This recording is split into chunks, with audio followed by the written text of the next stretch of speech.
What's up guys, Said Muzamil here and this is the Galaxy M20. Let's get this unboxed first. At the top of the box you will get some paperwork and then comes the phone itself. Other than that you will get a SIM ejection tool, USB Type-C cable and an adapter. First things first, let's talk about the design. The Galaxy M20 does catch your attention with its small notch and offers a good design, but does not feel premium as other phones with glass back. The polycarbonate panel on the handset catches the fingerprints.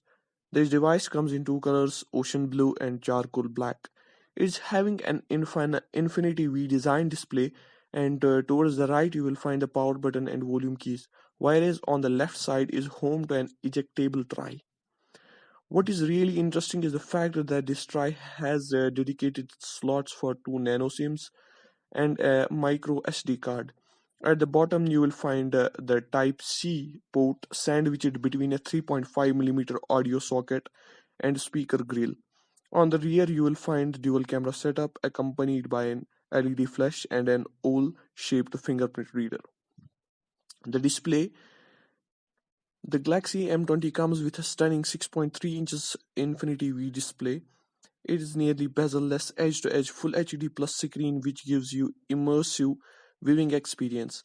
The screen is protected by a layer of Asahi Dragon No Trial glass to keep scratches and minor nicks at bay. It also comes with face unlock capability, which works quite well, though it is not the fastest uh, that comes across. Sadly, it does not work in dim lighting and does not seem to be very secure either, as the phone unlocks even when your eyes are closed or the face is partly covered. What you will like, however, is the animation around the water drop notch when the smartphone is attempting to recognize your face. Of course, you can always resort to using the good fingerprint scanner which works performance and software. The Galaxy M20 is the brand's first handset to come with a Samsung's Exynos 7904 chipset.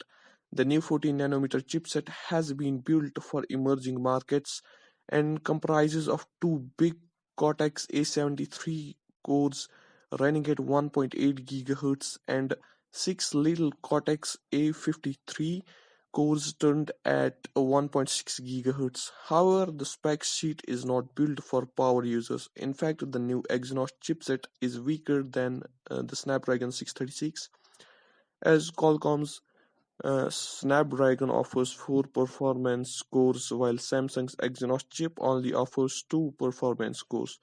All of this is to say that you should not expect intense multitasking capabilities with the Galaxy M20.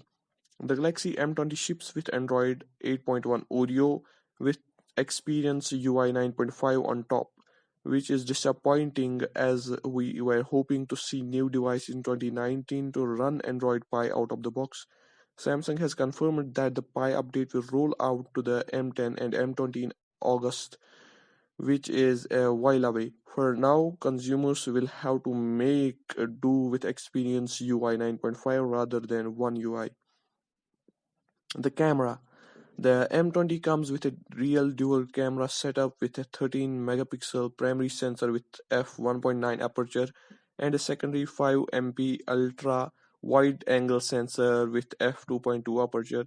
With the secondary lens, you will be able to capture more area in a single frame.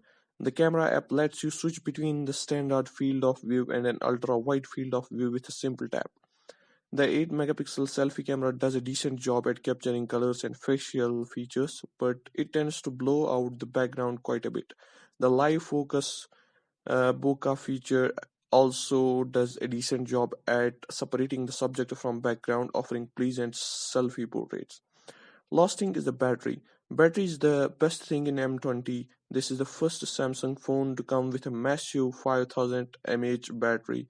That's 1000 mAh more than what the Galaxy Note 9 offers. You will get a day and a half of battery life on average and around 6 to 7 hours of screen on time during the intensive usage. On days with a large usage, you should get though 2 days with ease. That's been it. Thanks for watching, guys. Talk to you in the next one. Peace.